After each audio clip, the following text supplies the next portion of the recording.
I've always dreamed of retiring in Thailand, not just for the beaches or the food, but for the peace and the slower pace of life. Just a place to breathe after many years of working non-stop. I figured I had maybe 2 more years to go before I could pack it all in and finally make the move. So, to get a feel for it, I took a 3-month trip to Pattaya. This was one of many trips I had already taken to Pattaya. The plan for this trip wasn't to spend the whole time in the bars. I actually wanted to look at the areas that might be interesting for me to move to and maybe look at a couple of new condos there. However, that did not go to plan. I ended up in a bar, and that is when I met her. She worked in a bar just off Soy Bacau. At first, it felt like one of those random nights where you get drinking with a bar girl and it's just fun and nothing serious. But somehow, we started spending more time together. Eventually, I would even be spending time with her out of the bar, going on dates, and she would even come with me when I would check out some condos. By the end of the trip, it felt like a real relationship. She even cried when I had to go back home. And because of that, we kept it going. We messaged every day, we had video calls, and we sent voice notes together. But then came the money. At first, it was just a little, for her phone bill, then rent, food, and so on. It all sounded reasonable at the time. I didn't even keep track of it at first. But over that year, I sent her close to 500,000 baht, 500,000. And the worst part is, I thought I was helping someone I cared about.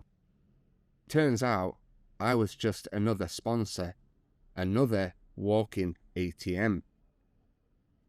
So, here is why you should never give money to a Thai bar girl, and the effects it had on me when I did that. I've broken my story down into parts to show where everything went wrong. So, number 1, money becomes the relationship, not a part of it. So, as I said, I met this girl at a bar in Pattaya. Red flag already, I know.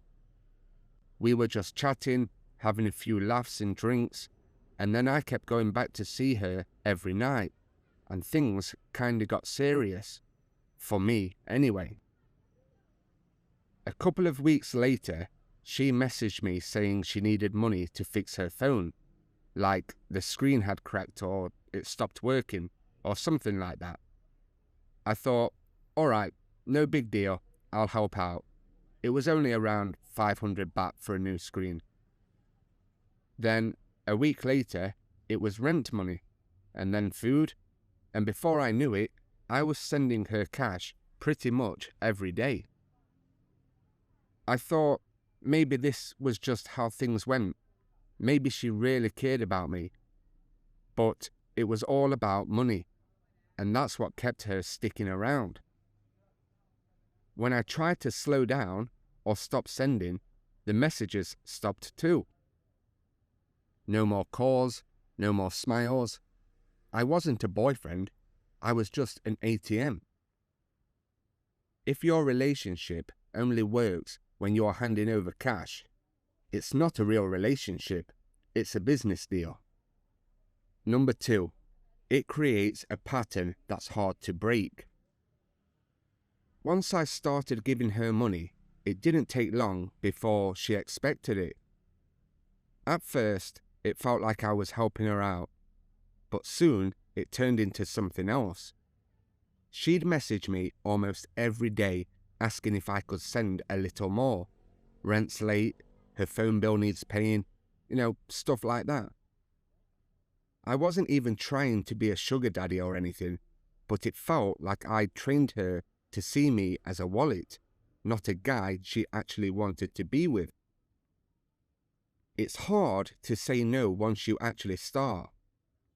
You don't want to seem like a cheap Charlie or make her mad, so you keep sending. It becomes this pattern that is tough to break. The worst part of this was feeling stuck. I knew I shouldn't keep giving, but I worried if I stopped, she'd just disappear or get angry. I was caught in this loop where I was scared to pull back because I didn't want to lose whatever little connection we had. Looking back, I should have seen it sooner, but at the time, it felt like I was just doing the right thing. Number 3. Money masks her real situation.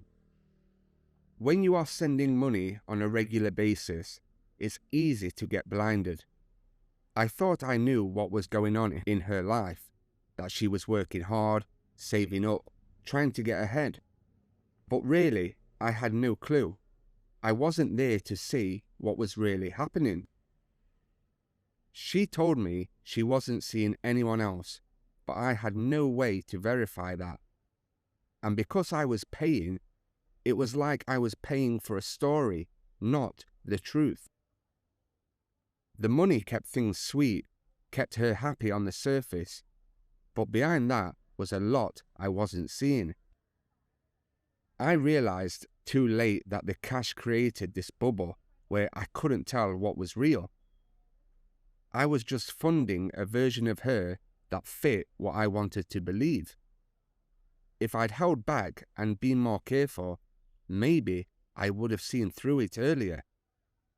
But once you're caught up in the money, it is really hard to step back and see the truth. Number 4. You become just another customer. One thing I didn't realize at first was how many other guys were in the picture. I thought I was someone she wanted to be with, like the only foreigner she was seeing or texting, and it turns out that wasn't true at all. She was juggling a few different guys, each one sending money for different things, rent, phone, or whatever it may be. They all thought they were the one, but really, they were just part of a rotation. I remember feeling like an idiot when I found out because I'd been giving my money and attention thinking I was different. If you are sending money, chances are you are not the only one. It is a tough pill to swallow, but it's just part of the game. You've got to ask the right questions, and if the answer sounds rehearsed or vague, that's a red flag. And trust me, I know what I'm talking about now. Number 5. It turns you into an emotional hostage. It wasn't just the money that got me, it was the way she used it to keep me hooked. Once she knew I'd send cash when she cried or went quiet, it was like she had all of the power. I'd get these messages where she sounded upset or desperate, and I'd feel like the one who had to help, or else something bad would happen. At first, I thought I was being kind, doing the right thing, but it slowly turned into this emotional trap. I was paying not because I wanted to, but because I was scared to lose her. That's a dangerous place to be, always worried I'd mess up and she'd walk away. I see now that it was blackmail. It was just dressed up like it was love. Once you're in that spot, it's hard to say no, and the guilt will just eat you up. I really wish I'd set boundaries earlier, but by the time I realized all of this, it was already too late. Number 6. She doesn't see it as a sacrifice, but you do. I used to think that every time I sent her money, it was a big deal, like I was doing something special and showing her how much I cared. She, on the other hand, never saw it that way. For her, it was just how things worked. It wasn't a favor or sacrifice, it was expected. I was out here thinking I was some kind of hero, but to her, I was just another guy playing the same game as all the others. The money didn't make me stand out, it made me blend in. When my cash started drying up, so did her patience. It was a wake-up call, realizing that what I thought was kindness was nothing more than business as usual. If you think your generosity is special, you're setting yourself up to be disappointed. Number 7.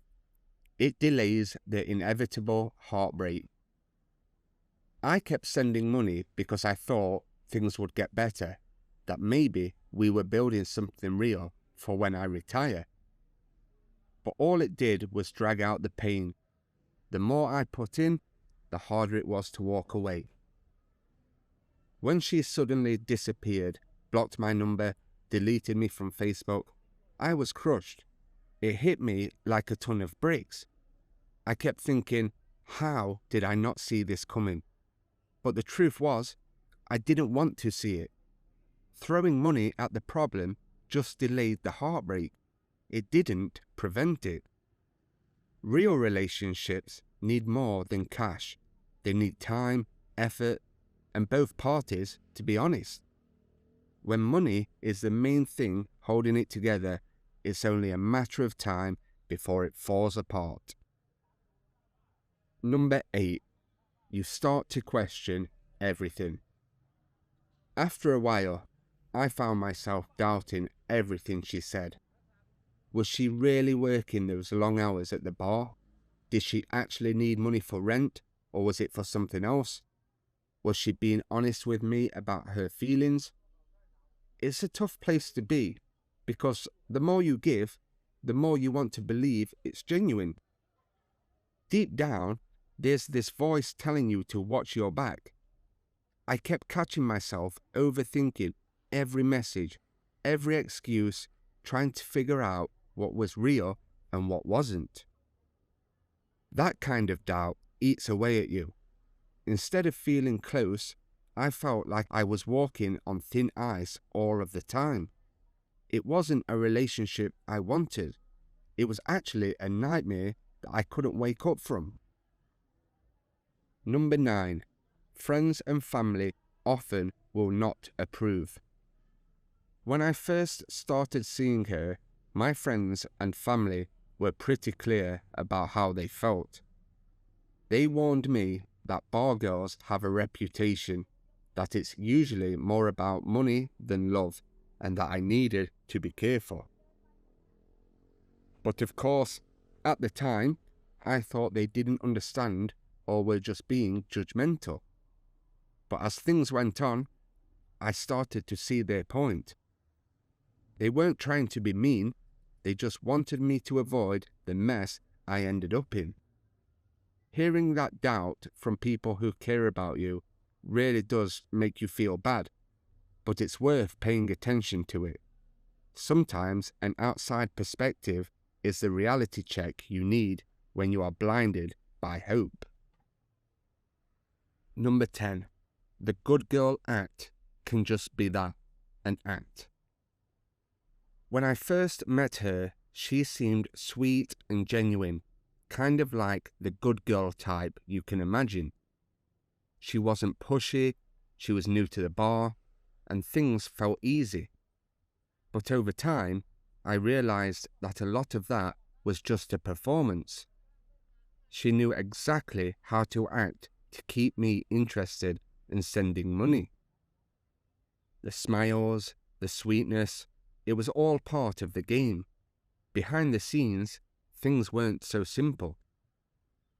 I caught her lying about little stuff and dodging questions about her life. It was hard to accept that what I thought was real was mostly a show. That good girl image, sometimes it's just a mask bar girls put on to get what they want. It doesn't mean every girl is like that, but it's something you've got to watch out for. Next is gifts and promises can be just a way to keep you hooked. She was always giving me little gifts or making promises about the future. Things like, I'll quit work in the bar soon, or we'll go on the trip together, and when you retire, we can start our future. It gave me something to look forward to. It felt like real hope, something to hold on to. But after a while, those promises were just always to keep me hooked. They weren't genuine plans. In fact, she probably had no intention of a future with me. They were just another way to keep me sending money and sticking around. It's easy to fall for it because you want to believe in something better, but you've got to be careful not to let those shiny promises blind you, or you can lose a lot like me, the Farang fool.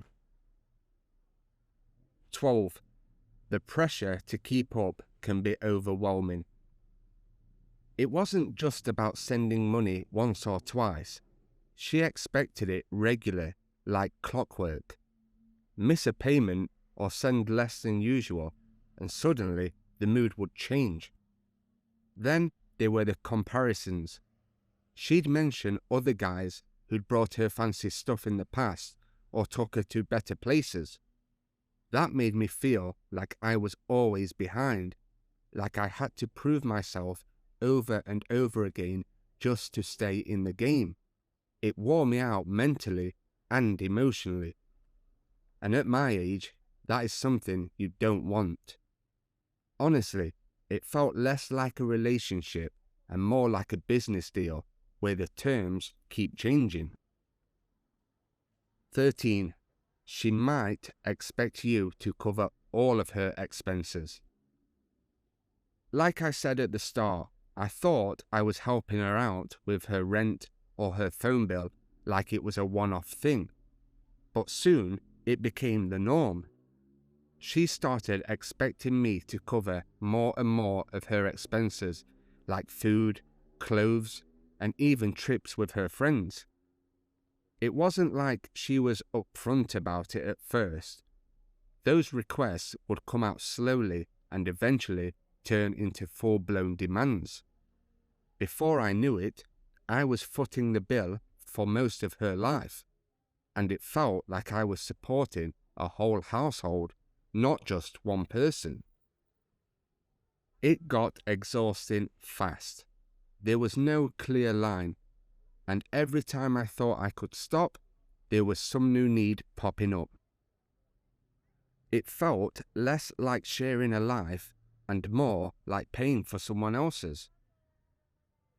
14. This one is pretty bad. You'll find yourself making excuses for her behaviour. I brushed off little things, like when she'd be late to call me or suddenly disappear for hours without a word. I told myself maybe she was busy or had a rough day at work. I made excuses because I wanted to believe she was different. But those things kept happening.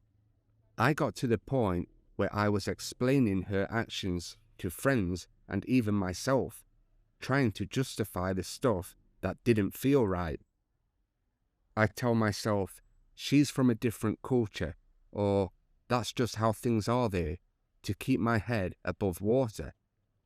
Eventually, it wore me down. I realized I was spending more time covering for her than actually enjoying our relationship. It's tough to see at first, but don't fool yourself.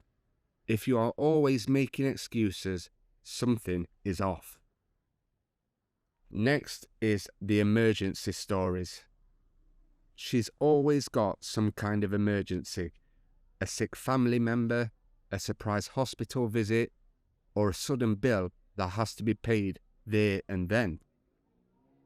It feels urgent and you want to help, but then the emergencies keep piling up, one after another, and it never seems to stop.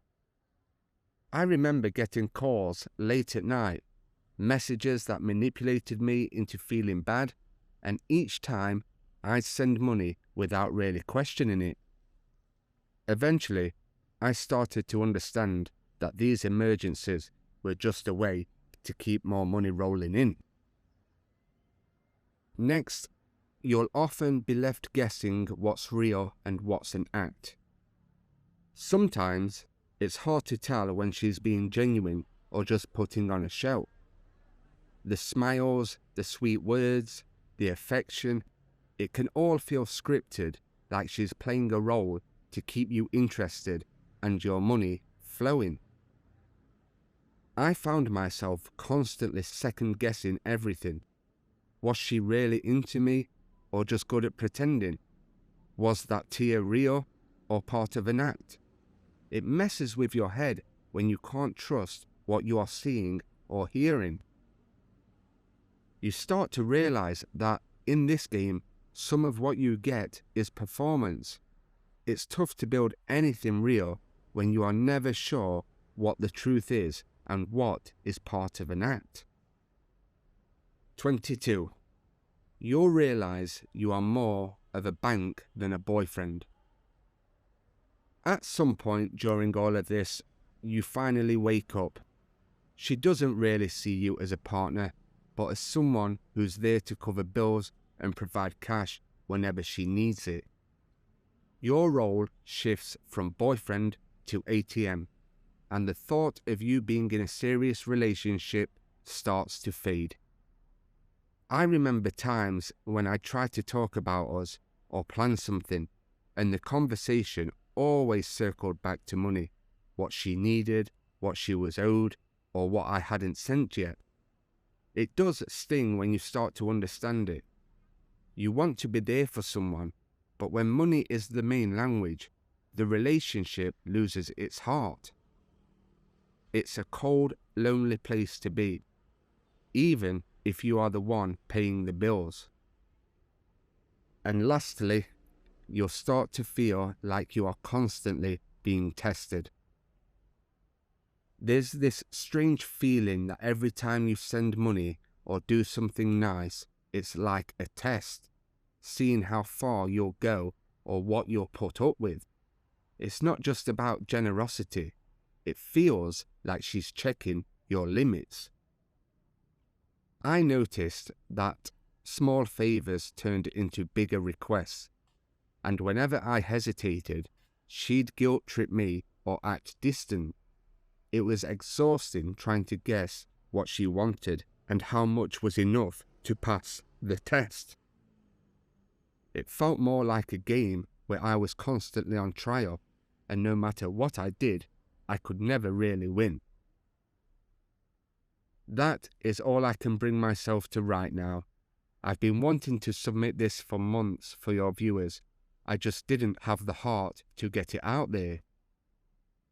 This is what happened to me, a lonely older man that got taken for a mug because I chose to ignore everything that was really going on. I hope I've helped someone wake up who might be going through what I went through.